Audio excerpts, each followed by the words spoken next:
মানুষটাকে, পৃথিবীর সবচেয়ে সুখী মানুষটাকে কাল কিয়ামতের মাঠে আল্লাহ পাক এক মুহূর্ত সময়ের জন্য জাহান্নামে ঢুকাই দিবেন। কতটুকু সময়? এক মুহূর্ত, আল্লাহ পাক জানেন কতটুকু সময়। এরপর তাকে বের করে বলবেন, দুনিয়াতে সুখে ছিলা? সে বলবে, আল্লাহ সুখ কি জিনিস আমি জানি না, সুখ কাকে বলে আমি জানি না, সুখ কি আমি সেটা জানি না। আল্লাহ সুখ কাকে বলে আমি সেটা জানি না। আর এই পৃথিবীর সবচাইতে নির্যাতিত, নিপীড়িত এবং দুঃখ ক্লেশে ভরা মানুষটাকে আল্লাহ পাক এই এক মুহূর্তের জন্য জান্নাতে ঢুকে দিয়ে বের করে নিয়ে আসে। বলবেন যে দুনিয়াতে দুঃখে ছিলা, কষ্টে ছিলা? এই ব্যক্তি বলবে, আল্লাহ কষ্ট কি জিনিস আমি জানি না, কষ্ট কাকে বলে আমি কষ্টের সংজ্ঞাই জানি না। এই ব্যক্তির তাকদিরে কি হবে পরে? এই ব্যক্তি জান্নাতের আরফ নামক জায়গায় দাঁড়িয়ে থাকবে, চেহারাটা ঘুরিয়ে দেওয়া হবে জাহান্নামীদের দিকে। সে বলবে যে আল্লাহ চেহারাটা খালি আমাকে জান্নাতের দিকে ঘুরায় দাও, আমি জান্নাতে যেতে চাচ্ছি না, খালি চেহারাটা ঘুরায় দাও, বাস এনাফ। আল্লাহ বলবেন আর কিছু চাবা না? তো না, আর কিছু চাবো না। ঠিক আছে, চেহারা ঘুরাই দিলাম। এবার চেহারা জান্নাতের দিকে ঘুরে আসে, জান্নাতের ধান, জান্নাতের নেয়ামতের স্নিগ্ধতা সব পাচ্ছে সে। এবার বলছে আল্লাহ শুধু দরজার কাছে নিয়ে যেয়ে রেখে দাও, ঢুকতে চাবো না। আল্লাহ বলবেন যে এইবার কথা দিয়ে কথা রাখবা? ঠিক আছে, জান্নাতের দরজার সামনে গিয়ে রেখে দাও। ও বেচারা দরজা ধরে দাঁড়ায় আছে, চিন্তা করবে, ও ভাববে, ওই সময় সে ভাববে, হাদিসে এত স্পেসিফিকলি আসছে, সে ভাববে যে আর কিভাবে আল্লাহকে বলবো, আল্লাহ তো এতদূর পর্যন্ত নিয়ে আসলেন। এরপর বলবে যে জাস্ট একটু উকি দিব, আল্লাহ খালি একটু উকি দিতে, ঢোকানোর দরকার নেই, খালি উকি দিব। আল্লাহ পাক বলবেন, দেখো আদম সন্তান, তোমরা কিন্তু কথা খুব কম রাখো, আদম সন্তান তোমরা কথা দিয়ে কথা রাখতে পারো। ওই যে আদম আলাইহিস সালামকে বলা হয়েছিল না, ওয়ালা তাকরাবা হাদিহি শাজারা, তোমরা গাছের কাছে যেও না, তাও তারা গাছের কাছে চলে গেলেন। তোমরা কথা দিয়ে কথা রাখো না। এবার উকি দিয়ে সে বলবে, আল্লাহ এতদূর যখন নিয়ে আসছো, আল্লাহ আমাকে আর এখান থেকে দূরে ঠেলে দিও না, আমাকে ঢুকাই দাও আল্লাহ। আল্লাহ পাক তাকে জান্নাতে ঢুকাই দিবেন এবং এই দুনিয়ার চাইতে 10 গুণ বড় জান্নাত তাকে দিবেন ইনশাআল্লাহ। তাহলে আমরা বুঝতে পারলাম যে দুনিয়ার বাস্তবতা কি আর আসল প্রকৃত সাফল্য কাকে বলে। আরেকটা কথা বলি, এক ব্যক্তিকে জাহান্নামের শাস্তি দেওয়া হবে বছরের পর বছর, অনেক বছর, অনেক বছর। কত বছর আল্লাহ ভালো জানেন, কারণ জাহান্নামের উপর থেকে ছেড়ে দেওয়ার পরে জাহান্নামের তলায় গিয়ে পৌঁছাতেই মানে কত হাজার হাজার বছর পার হয়ে যাবে মানুষ জানে না। এত গভীর জাহান্নাম, এত গভীর।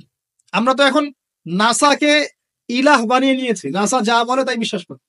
ও বলে মঙ্গলে পানি আছে, আমরা বলি হ্যাঁ পানি আছে। ও বলে চাঁদে এই আছে, আমরা বলি হ্যাঁ সেই আছে। নাসা যদি এখন বলে জাহান্নাম নামে একটা জায়গা আছে, কালকে দেখবেন সব মানুষ বিশ্বাস করছে জাহান্নাম নামে একটা জায়গা আছে। এটা হলো যে সায়েন্সকে আমরা এখন উপাস্য বানাচ্ছি, এটা একটা শিরক, এটা আধুনিক শিরক। আধুনিক আরো শিরক আছে, আল্লাহর হালালকে হারাম করা, আল্লাহর হারামকে হালাল করে নেওয়া। ওদিকে আমি যাচ্ছি না। এখন পড়তে পড়তে পড়তে একটা জায়গা তাকে দাঁড় করিয়ে দেওয়া হবে, আযাব দেওয়া হবে, আযাব দেওয়া হবে, আযাব দেওয়া হবে।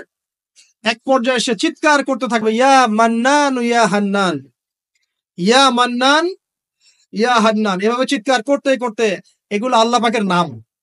এগুলো কি আল্লাহ পাকের নাম। আল্লাহ পাক বলবেন, দেখো জাহান্নামের অতল গভীরে কোন আমার বান্দা আমাকে ডাকছে, কি হাজত তার, নিয়ে আস। ওকে জিজ্ঞাসা করা হবে কি প্রয়োজন। সে শাস্তির অভিযোগ করবে, শাস্তির অভিযোগ করে তাকে বলবে যে আমার এই শাস্তি আমি সহ্য করতে পারছি না, আল্লাহ আমাকে এইটা দাও, সেইটা দাও আমাকে, আমি যেখানে থাকি সে থাকার জায়গাটা ভালো না, আমি যেখানে বসি বসার জায়গা ভালো না। এরকম অনেক কথা বলতে থাকবে। আল্লাহ পাক তখন তার গুনাহগুলোকে স্মরণ করাবেন, মানে তার এই অবস্থা কেন হলো এটা স্মরণ করা। এবার সে ব্যক্তি পিছনে ফিরে, তাকে আবার পাঠিয়ে দেওয়া হবে, যাও পিছনে ফিরে যাও। তো যেতে যেতে সে তাকাবে পিছনে ফিরে, বারবার তাকাবে আর বলবে, আল্লাহ তোমার রহমতে আমাকে একবার সেখান থেকে তুমি বের করে নিয়ে আস, আল্লাহ দ্বিতীয়বার আমাকে সেখানে পাঠাও, আমি তোমার রহমতের আশা রাখি যে তুমি আমাকে মাফ করে দিবা। আল্লাহ পাক বলবেন, আমার রহমতের ওসিলায় সে আমার কাছে চেয়েছে, যাও আমি তাকে মাফ করে দেব। এই জাহান্নাম থেকে বের করেও আল্লাহ পাক অনেক মানুষকে কি করবেন, জান্নাতে দিবেন ইনশাআল্লাহ। একজন ব্যক্তির কথা আসছে, 99টা খুন করেছে, তওবা করার সুযোগ আছে কিনা খুঁজতে গিয়েছে। এক আবেদ যে ইবাদত করে, আলেম না আবেদ, সে বলেছে কোনো মাফ নাই, ওকেও হত্যা করে 100 পূর্ণ করেছে। পরে অন্য এক আলেমের কাছে গিয়ে তওবা করেছে। আল্লাহ পাক তার জান কবজের সময় ফেরেশতাদের দূরত্বকে পরিমাপ করে এই ওসিলায় আল্লাহ রাব্বুল আলামিন তাকে মাফ করে দিলেন। আরেক ব্যক্তিকে মাফ করেছেন আল্লাহ রাব্বুল আলামিন, যে তার সন্তানদেরকে বলেছিল আমি মারা গেলে আমার লাশটাকে পুড়িয়ে ফেলবা, অর্ধেক ছাই বাতাসে ভাসিয়ে দিবা, অর্ধেক ছাই সাগরে ভাসিয়ে দিবা, বাতাসে উড়িয়ে দিবা, সাগরে ভাসিয়ে দিবা। আল্লাহ পাক ছাই জড়ো করেছেন, করে বলেছেন কেন করেছো এই কাজ? সে বলবে মিন খাশিয়াতিকা ইয়া রাব্বি, হে আল্লাহ তোমার ভয়ে কাজ করেছিলাম, আর তুমি খুব ভালো করে জানো হে আল্লাহ আমি তোমার ভয়ে করেছি না অন্য কোনো কারণে করেছি। আল্লাহ পাক তাকে বলবেন যাও আমি তোমাকে মাফ করে দিলাম। এক নারীর কথা আসছে, ব্যভিচারী মহিলা, জিনা করে, পতিতা মহিলা, একটা কুকুরকে পানি পান করিয়েছে, আল্লাহ তাকে মাফ করে দিয়েছে। আর একজন লোকের কথা আসছে যে তার বন্ধুকে এতটুকু বলেছিল, একজন ব্যক্তি তার বন্ধুকে এতটুকু বলেছিল যে আল্লাহ তোকে কোনোদিন মাফ করবে না, আল্লাহ তোকে কোনোদিন মাফ করবে না। এরকম কথা কিন্তু আমরা অনেকে বলে ফেলি। আল্লাহ পাক মৌতের পরে এই দুই ব্যক্তিকেই থাকবেন, কিয়ামতের মাঠে ডাকবেন, এটা বারজাকে হয়েছে। বলবেন আমার রহমত নিয়ে কথা বলার এখতিয়ার তোমাকে কে দিয়েছে? আমি কাকে মাফ করব কাকে করব না এই কথা বলার এখতিয়ার তোমাকে কে দিয়েছে? আজকে আমি তাকে মাফ করে দিলাম, তোমাকে জাহান্নামে দিয়ে দিলাম, চাপ চলে যাও। অতএব আল্লাহ রাব্বুল আলামিনের এই বিশাল রহমত আমরা পাবো, আশাবাদী ইনশাআল্লাহ। এই কারণে আমাদের প্রথম যে বিষয়টা ফোকাস করতে হবে, আল্লাহ রহমত পেতে হলে আমাদের অবশ্যই বস্তুবাদিতা ত্যাগ করতে হবে। আল্লাহ পাক দুনিয়া পছন্দ করেন না, দুনিয়ার মোহে যারা ডুবে থাকে আল্লাহ এদেরকে পছন্দ করেন। দুনিয়া প্রয়োজন, যতটুকু আমার দরকার আমি করব, যতটুকু প্রয়োজন নাই এই বিষয়টা আমি পেতেই হবে, চাই চাই আরো চাই, হ্যাঁ দু হাতে চাপাও হাত পেতে নাও, ঋণ করে হি খাও, এইসব দর্শনের ধার ধারবো না আমরা ইনশাআল্লাহ। আমাদের দুনিয়া চলে গেলে যাক, বাকির খাতা পূর্ণ হোক ইনশাআল্লাহ তাআলা। আর এই দুনিয়াতে এসেছি আল্লাহর ইবাদত করার জন্য। শিখলাম, জানলাম, বুঝলাম ইবাদত মানে শুধুমাত্র নামাজ, রোজা, হজ, যাকাত নয়। এগুলো অবশ্যই ইবাদত, কিন্তু এগুলোই ইবাদত নয়, বরং আমাদের জীবনের প্রতিটা কাজই ইবাদত। আমাদের স্ত্রীর মুখে ভাত তুলে দেয়া পর্যন্ত, একটা মুসলিম ভাইয়ের সাথে হাসি মুখে কথা বলা পর্যন্ত, মুসাফা করা পর্যন্ত, এভরি সিঙ্গেল ওয়ার্ড যে আমরা এই দুনিয়াতে করি, এগুলো ইনশাআল্লাহ তাআলা ইবাদত বলে কাউন্ট হবে যদি আমরা এগুলোকে তিনটা পদ্ধতিতে করি। এক, আল্লাহর সন্তুষ্টির জন্য করি। দুই, রাসূলের পদ্ধতিতে করি, এবং হালাল খেয়ে করি। ইনশাআল্লাহ তাআলা আল্লাহ পাক আমাদের সবাইকে এভাবে ইবাদত করার তৌফিক দান। আর শেষ করার আগে আমি আর কয়েকটা পয়েন্ট টাচ করে শেষ করে দিচ্ছি, রাত অনেক গভীর হচ্ছে। আসন্ন রমজান মাস আমাদের সামনে আছে, আমাদের সামনে বলতে এই তো 2 সপ্তাহ হয়তো বাকি নাই। আমি কয়েকটা পয়েন্ট খালি আপনাদের সাথে শেয়ার করবো, যে এই পয়েন্ট গুলো যদি একটু ফোকাস করি, রমজান মাসটা গোনা মাফের উৎসব হবে ইনশাআল্লাহ। আমরা কলেজ লাইফে পড়তাম একটা ওয়ার্ড, উৎসবের উৎসাহ। উৎসবের উৎসাহ, এই যে ছায়ানট, উদীচী, এইসব জায়গায় যারা থাকে না, এরাও এই শব্দগুলো জানে ভালো।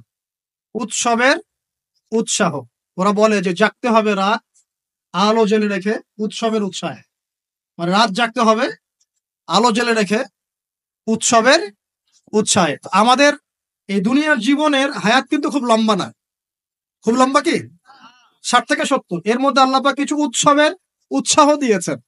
যেমন শবে বরাত, যেমন শবে বরাতের রাত, এই রাতে ব্যক্তিকেন্দ্রিক তো কিছু ইবাদত করা যায়, সামগ্রিক না হয়।